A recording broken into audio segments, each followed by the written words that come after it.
All right, listeners, welcome back to Jokes on Hamilton here on CFMU. We are joined by the one and only Manolis Zontanos, great Hamilton comedian. Great to have you on the show here, Manolis. Thank you. Thank you. We've gotten the pleasure to get to know each other. At least it's been a pleasure on my end over the past couple years, and just seeing your act on stage, but also you off stage has you really have a presence in the city of Hamilton as something of a mentor to a lot of people here in the city. And how do you feel about having that title in a way kind of thrust upon you by a lot of young bucks like myself? I'm okay with it actually. I've always been that kind of person my whole life, even before I was stand-up comic. I was I remember before I was doing stand-up, I was actually a lifeguard for in city of Hamilton, and one of the pools I worked with was Pinky Lewis Rec Center, and the kids were just they're a lot of that area is from broken homes and Mm. disheveled souls and lost children in a sense, and I was became like an anchor for them. Sometimes these kids would go to school and then they'd come to the rec center and stay there till 8 or 9 o'clock and then go home. Oh And then wow. yeah, and so a lot of times it's like whenever there was a problem or there was a situation or just someone they needed to. There's something like I ended up being that guy to them, these children, and I think it's just there's something calming about that, like Yeah.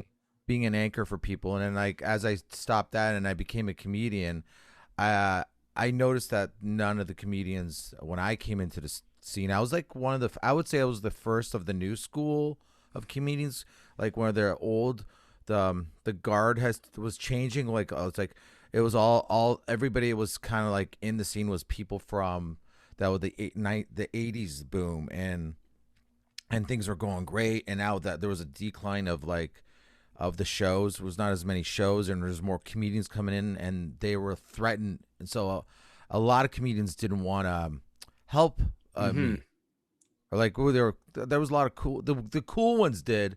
There was but the cool ones were really like someone like Russell Peters, like Right. he was cool with me right from the beginning. Like the good comedians were and I just kind of wanted to be like that as I just want to I don't want to be threatened by comedians. I'm like if a Yeah. comedian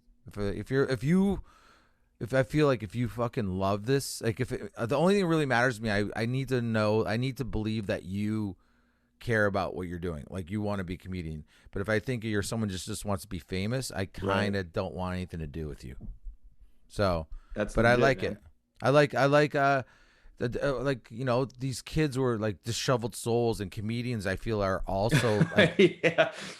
disheveled lost souls. We're all just trying to almost do this in a sense of so I have a reason to continue living. I Yeah. think if I don't know if I'm not, sometimes I'm not sure if I did stand up or not, if I would be alive still, in a sense of life's kind of boring in a way, Yeah. and stand up comedy really puts a fire in my heart, I guess. Yeah, man. I wasn't going to be the one to connect the dots and call comedians the disheveled souls like the ones you'd previously had worked with, but you connected them for me. Yeah. Um, we got some really cool news this week that came out this past week that you are releasing an album this coming week at Levity Comedy Club Friday, March 11th at 8 p.m. Tickets are on sale now. You got a brand new album. What on earth possessed you to release another album? Well, the internet caught up to me in a way, Right. just this whole universe. I've been doing stand up for so long, for 20 over 20 years now, and by the time I recorded my first album, finally, I was doing all the stuff that I used to do. I kind of just stopped doing because I had all this other stuff that I was doing, and I kind of fell to the side. And then I recorded that album, Girl Penis, and then out of nowhere I got a headline weekend, and I was like, it's been 4 years, 3 4 years since my last album. I'm like, wait a minute. I'm like, I might as well record the weekend. I'm thinking at first I was like, if I can just get 20 minutes, I'll be happy, Mm-hmm. right? And I was just trying to get ready. I realized I might as well record all these old jokes that I never recorded. So I started doing them. I had to relearn my act, Oh like wow. my old act, like, but like not all. Like I was half, this new album's like half new stuff and half stuff from like 10 years ago, like even maybe longer. But like a good joke doesn't really, because if you have a joke that's about a commercial, maybe then it's Yeah. like kind of yeah, it makes no sense to do it because it doesn't make sense anymore. But if you're just talking about relationships or sex or whatever it is, it's still relevant. So like they weren't shitty jokes. I just kind of moved on. So I started relearning my old jokes, and I had to. It was hard at first. I felt like I was trying to fucking memorize someone else's act because I couldn't remember it, and I got it all came back pretty quick. And then like by the time the show came, I fucking recorded it. I'm like I got it. Ended up getting 56 minutes of material. I'm like fucking perfect. Awesome. Yeah. That's gonna be a burner of an album, and I cannot wait to check it out. It's just been such a rough year. Just 2022 got off to such a shaky start, and when I saw the news that you had an album coming out, just something clicked right, and it was just like finally some good news. Just Right. because seeing you get this album get released and all the work that you put into it, it feels like such a win for Hamilton's comedy scene. Oh, Like, thanks, bud. can you tell us a little bit of what's your interest in finding things at Value Village and stuff? I like well I do like going thrift shopping, like thrift stores, and a lot of times just value villages. But I like there's something exciting about finding an album that I know is like it's $3, but I know that could sell, probably could would be like $20 to $30 if you had to buy it off the internet or some record store.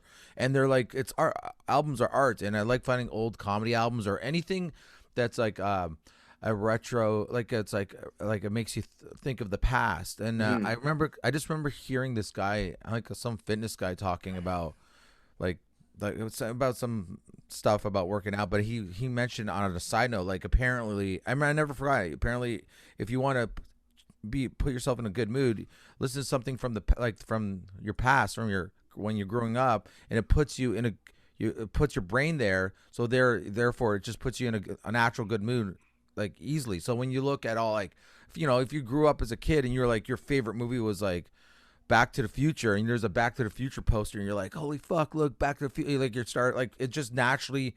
So I wanted that space to be like, this place is just fucking rad, and like there's like this place is all about joy and happiness, and Yep. there's no, it's just it's almost like a time capsule of like fucking rad shit.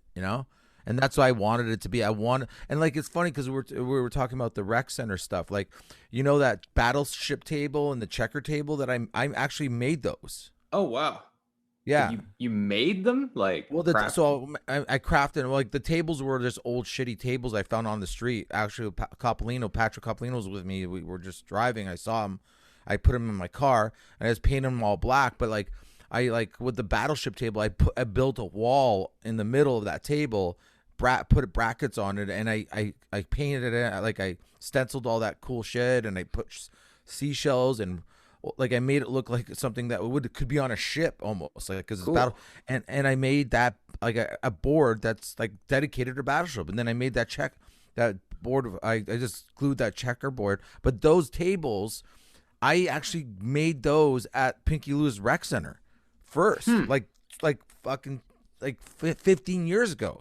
20 almost 20 years ago probably I started making those tables because I remember seeing a movie when I was a kid where this father and son were playing chess in New York in a city park, and I thought like, wow, they're playing chess in the middle, like just outside in the middle of nowhere. And I thought it never left my brain. And I'm like, what if I made a chess table or a checker table? It's the same thing, and put it in a rec center and put some funky stools on it.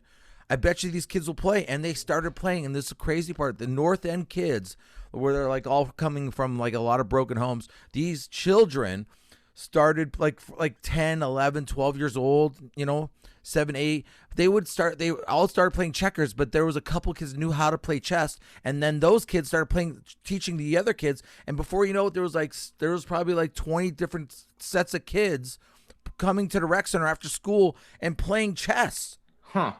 And where this was an area where before where like these kids were known to, like, they had to kick them out because they were like, like breaking air dryers off in the bathroom, or a fucking spray painting a wall. And then like now if you walked in there, like, what the fuck's going on here? Like, why these? And it was like, I can't play chess. I don't even know how to play chess. Like, I couldn't teach them. Yeah. I didn't have, but I didn't have to. And these kids taught each other. And it's just like, it's one of those things. If you just put the fucking shit there, kids will gravitate and they'll just figure it out. That's human nature, and especially your spirit as a child is like more. There's more drive. The younger you are, the more drive you have. I'm like, I want to fucking figure this fucking shit out. But if it's not there, there's nothing to figure out. Man. You know. So Man. like, yeah.